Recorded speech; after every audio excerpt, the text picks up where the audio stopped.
Hi everyone, thanks for joining me yet again at Orange County National. Today I'm going to take a look at the lead wrist as it moves from the top of backswing through impact. The reason I wanted to look at this is because over years of coaching and just being around golf, I've seen many players training to try and get this, what we've called a bowed wrist at impact, or excessively bowed, or in reality to me that's wrist flexion. So it's more just flexion at the wrist. And I'm just going to present some feedback to you. One form of feedback is going to be the 3D data from a really good ball striker that you can take a look at. That may make some of you out there question whether that amount of flexion at the lead wrist is necessary. And typically when people are rehearsing it, you're getting this excessive shaft lean. So I've already posted a few videos in the past to help us and help people understand how what the shaft is responding to coming into the shot, things that influence the shaft lean. So if that's something that is a concept or something that you want to look further into, please take a look at the channel. There's a couple of videos there that you may get something from. However, today let's get back to the lead wrist. I'm just going to throw up that 3D data now, and you can see the blue line there, T being top of backswing. As it moves from top of backswing to I, which is impact, you can see the curve move upwards. Okay, so that curve moving upwards is from the top. If I just go down the line, the wrist getting into a slightly flexed position, and then as you will see moving through into impact, it's actually moving, the curve changes and starts to move that way. So it starts moving into extension or towards extension. So it's extending. However, at impact, the number given is 8 degrees of flexion. So if I go into a neutral wrist position there, 8 degrees of flexion is about that. And you can see that shortly after impact, it's into extension. So once again, I just wanted to show you this just to question if you are one of those players, or if you are someone that have tried to really hold this angle here and you found it challenging. First thing to kind of question is that really necessary? And that then might prompt the question, okay, where else could you look to help you with your club delivery? Okay, so I'm going to give you a couple of things now that relate to these concepts that I'm going over.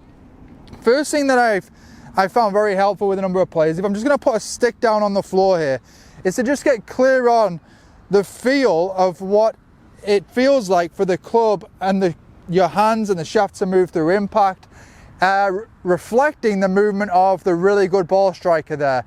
Now, before I go any further, I do just want to reiterate that for some people, feeling that might actually be a good feel. Okay, so there may be some of you out there that is going to help.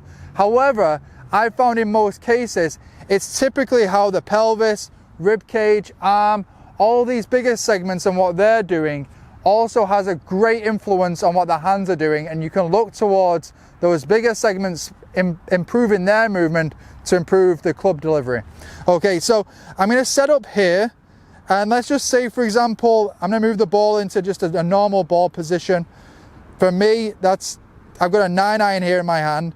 So it's just forward in my stance there. And if I rehearse my golf swing into impact, I'm going to have that little bit of shaft lean there. But by the time I get to just past the stick there, like the shaft is going to be pretty much vertical.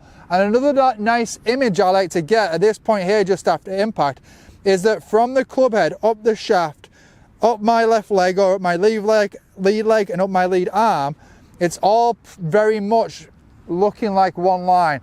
So that might be leaning towards an aesthetic image, and you might not get a lot of people looking exactly that way, but to me that is just a nice little potential benchmark to work towards. The reason I like this visual here is because to achieve it, I've actually got to push up to the ground, start extending and getting open to allow that club to square. Okay, like this, or to allow that shaft to get to the point where it's reflecting the position of the stick there. Okay, so it actually cues the bigger segments to move in a certain way as well. When I see a player trying to hold that angle too much. I typically see a little bit too much slide and the body staying down too long. So it's that move as opposed to that move getting taller, getting more extended and more open. Okay, so they're the feels from the bigger segments that you can put your attention on.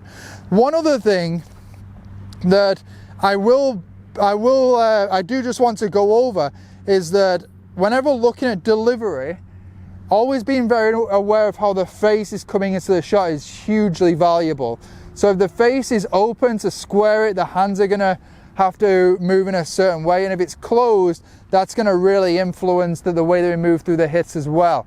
All right, so we can have that visual of the club out in front there, and then if we can just check, let me just get that in the right spot, and then if we can just check where the club is coming from on the way down and work on matching up those feels there, it's a really nice reflection of where we're trying to get to in the swing.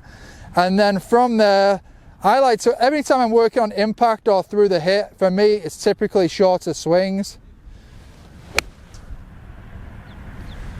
so I can just move those feels into the shorter swings I like to do to work on my delivery. Okay, so again, the concept of this video that I wanted to go over is, do we really need to be holding it?